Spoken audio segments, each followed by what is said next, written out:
Hello, Audio Marks, coming to you from the Sage and Public Library. Welcome to the Marks for Life podcast with your hosts, Jimmy, CJ, Joe, and Jared. The undisputed era of podcasting for casuals turned Marks wrestling fans to give you a direct line to all things in the squared circle. Enter the ring at your own risk. We pull no punches, we hit hard, and we will slam you with all the info you need to know. So, ladies and gentlemen, are you ready? Break open that champagne glass and enjoy a little bit of the bubbly.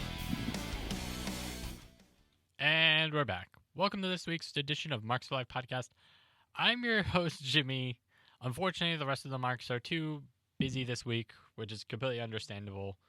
I'm the only one running the show, and according to what happened this week, I unfortunately lost my opportunity to not claim the coveted most prestigious title in all of wrestling, the Marks for Life Predictions Championship. That, unfortunately, went back to CJ because of some bullshit that happened at Crown Jewel this week.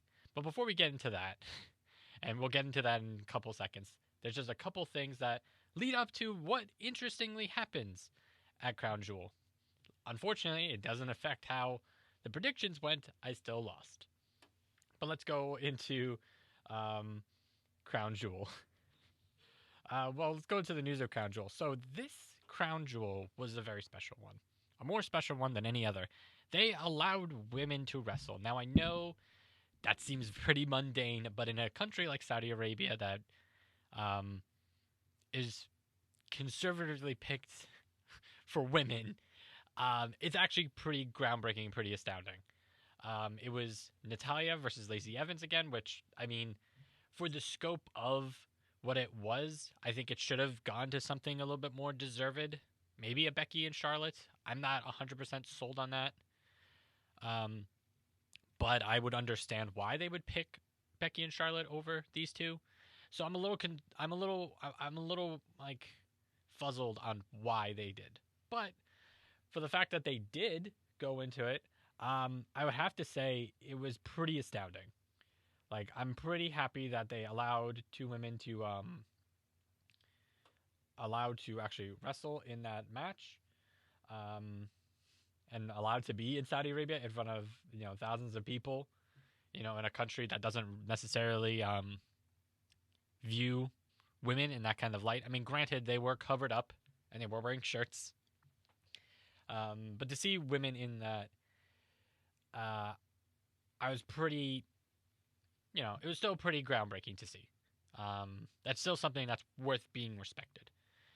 And now let's get into Crown Jewel. Well, as far as like Raw setup, it was a pretty standard, before a major pay-per-view, Raw kind of goes into effect. It was kind of weird having a pay-per-view in the middle of a Thursday. I'm surprised that, people were still talking about it, but hey, it's Saudi Arabia. We're going to be getting several more of these in the next couple of years. Go figure. So, Crown Jewel. Everything kind of went as pretty bottom lined as we expected. The only matches that were, I think, more astounding in the sense like just how ridiculous everything was obviously the tag match, the main event title match, and the Brock Lesnar Cain Velasquez match. Let's talk about the Brock Lesnar Cain Velasquez match. Cain Velasquez. On the onset of this, I was very upset. I was pretty confident that Cain Velasquez would win. I'm pretty upset by it. There was a 2-minute match that made Brock Lesnar tap out Cain Velasquez. And these are two men who have fought each other legitimately in a real MMA match. And before I even get into what kind of a match they actually had, this is a man that beat Brock Lesnar for an actual heavyweight championship in an actual fight. And it was pretty good, I'm not going to lie on that, back then. But that's what happened. And unfortunately, what happened made me very upset in so many ways. Cain Velasquez losing was a terrible idea. Now, at first, I thought this was somehow Brock was politicking backstage, which for Saudi Arabia, it makes no fucking sense. But that's not what happened. What happened was, according to Dave Meltzer, he believes that Velasquez was injured severe enough where it had to need surgery. That's what he said on the Wrestling Observer newsletter, I believe, on this week's episode. So I would go check that out if you can. There's no word on his exact status. Apparently, there's supposed to be a house show November 30th again for Cain Velasquez and Rey Mysterio versus Drew McIntyre and Andrade. I'm pretty. I don't know. I'm pretty upset that we're not gonna get, the Cain Velasquez that I envisioned, that we would get, because not too long ago in AAA in August, he debuted at Triple Mania, and he performed some of the craziest lucha libre moves that you've ever seen an MMA fighter do, and you would think that's never been heard of before, and it wasn't. And now we got a subpar, somewhat ridiculous MMA style match at Crown Jewel that was god shit awful. Like I don't even know how to state how just ridiculous that whole thing is. If I had someone to, placate back and forth with, I would be ranting so much more aggressively right now. Then we get to the tag team match. Not the tornado one. That one was ridiculous, and good for Gallows and Anderson for winning that whole debacle of a match. That whole tag team toil match. Good for them, I guess. This is more of the Hogan and Flair thing, and I'm not upset as much about this one than I was about the Velasquez Kane one, but I don't know. I guess in Saudi Arabia, they must really love Hulk Hogan enough to do it, because I did not give two shits that the good guys win. It would have been more interesting if the bad guys won, but, whatever. But look, on the bright side, Ricochet came out in All Might costumes, and that was fucking cool. All right, I enjoy My Hero Academia. I know Carl does. It was cool, I guess. Mansoor won and gave the same speech that he did the last time Crown Jewel happened, or Super Showdown, or whatever match he was on last. I think we're always going to have Mansoor on Saudi Arabia shows, which is good. I actually enjoy Mansoor. It's not the most worst thing that's happened in Saudi Arabia right now. Hey! But, yeah. Yeah, that's a thing that happened. And the last thing we've got to talk about is The Fiend. The Fiend finally won, which is good, in a sense. It's 50-50. It's good that he won to maintain legitimacy, which makes no fucking sense in any of this. But hey, I'm not writing it, so if I wrote it, it would have been completely different. And just I don't get it. I really don't. I mean, I'm glad that The Fiend won, but now it kind of has to be a question of how do we get it off The Fiend? Because how are you supposed to beat an unbeatable opponent? I mean, are you supposed to have these, stoppages matches, and that's how these matches, end, I guess, in the sense that okay, Bray didn't finish off his opponent, and I guess we're gonna have an undefeated champion for 3 years. I mean, I don't know. I don't know what WWE is playing into this. I think it was too early to begin with. And even if it was too early, I think he should have won it at Hell in a Cell to begin with. If that was going to be the case, I would have agreed with Carl, but I agreed with CJ on this. But, the fact that, The Fiend has it now is good. I'm a little confused on his situation between Raw and SmackDown. It doesn't really make that much sense. Like I said before, they should just unify all the belts, and the brands should be fighting over and over, and they should be going back and forth with it. That's how they should have done it, but, I'm not in charge of their creative and everything. Yeah, so that was that. Now let's talk about something a little bit more enjoyable. I want to talk about AEW. I actually watched my first full-length episode of AEW, and it was good. I enjoyed it.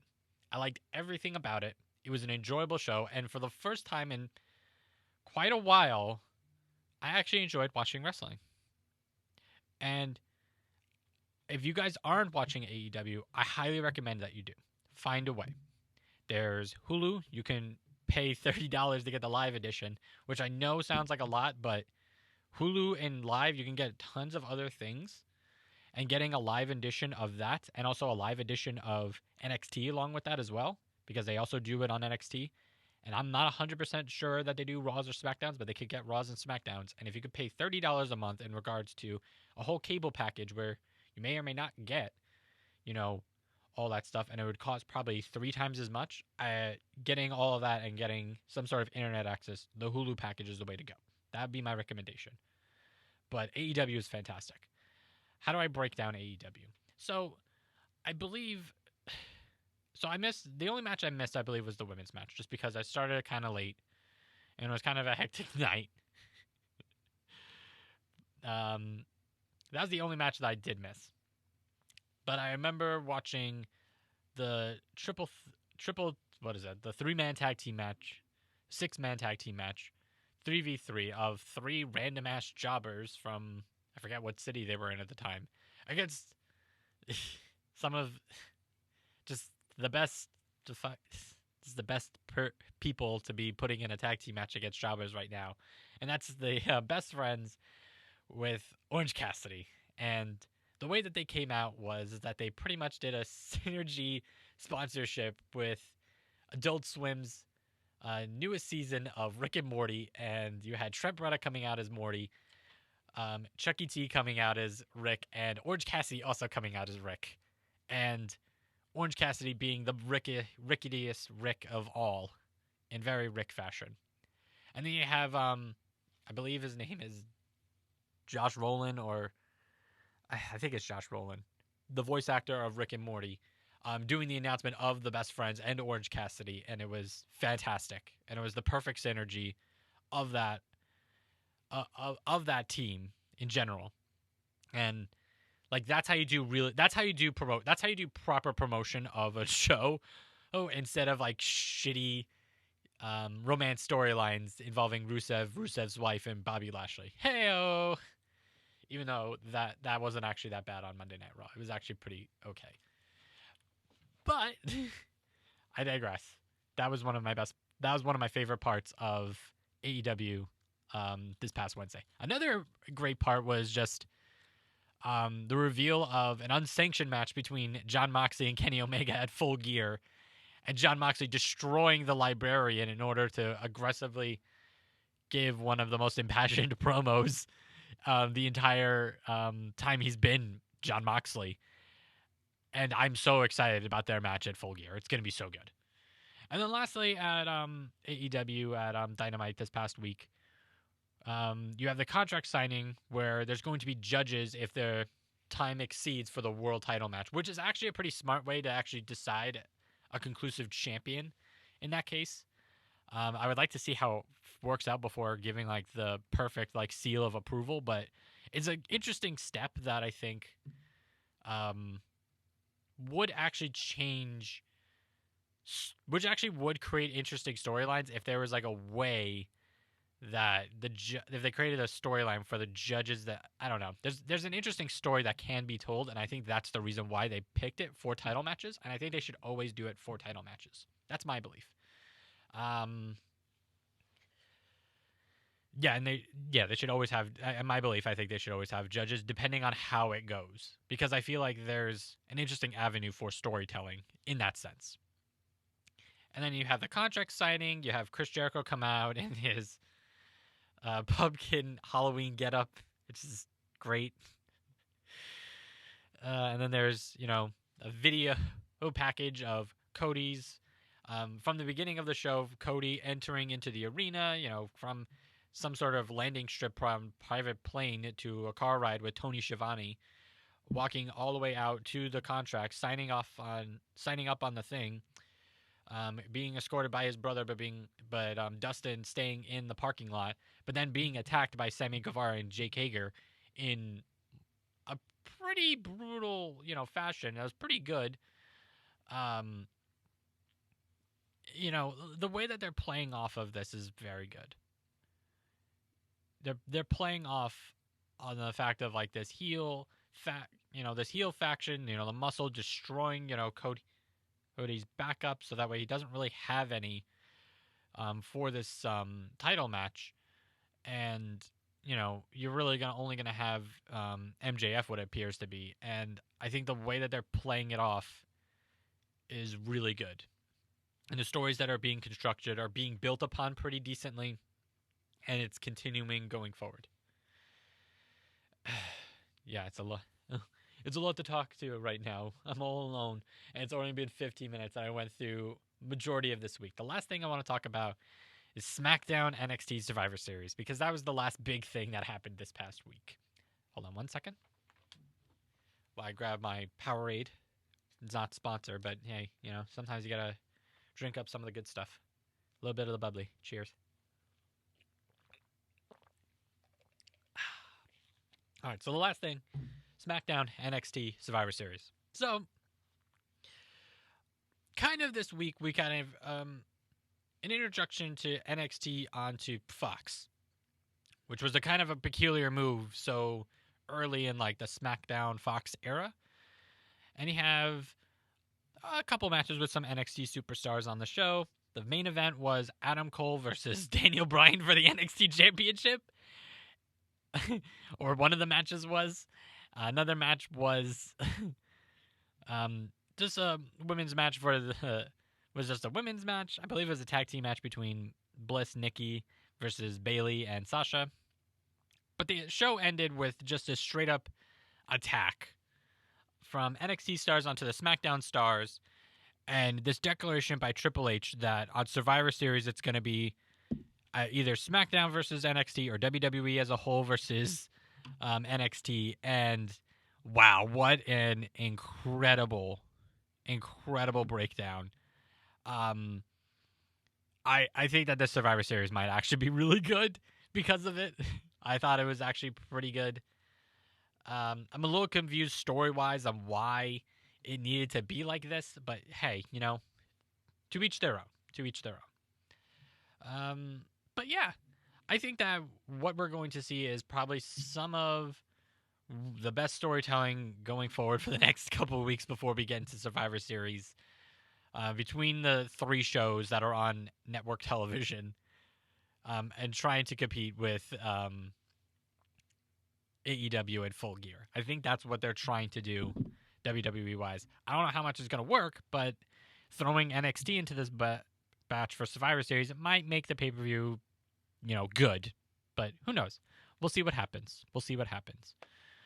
But yeah, that's basically what happened. I'm still upset that I haven't won my belt, because that should have been me. Cain Velasquez should have won. Even if it was going to be shitty, that should have been mine. The fact that it's not pisses me the fuck off. Intently. And now Carl has it, and he's not even here to make any kind of claim, assertion for the belt. So that automatically should mean that he should be disqualified from owning the belt. That's my personal opinion. What do you guys think? I think that maybe if we get some real fan support here, we can have me be the champion, even if it's by illegitimate means. All right? Can we do that for me? Please? Please. Anyway, guys, thanks for listening, and yeah, have a good rest of the week.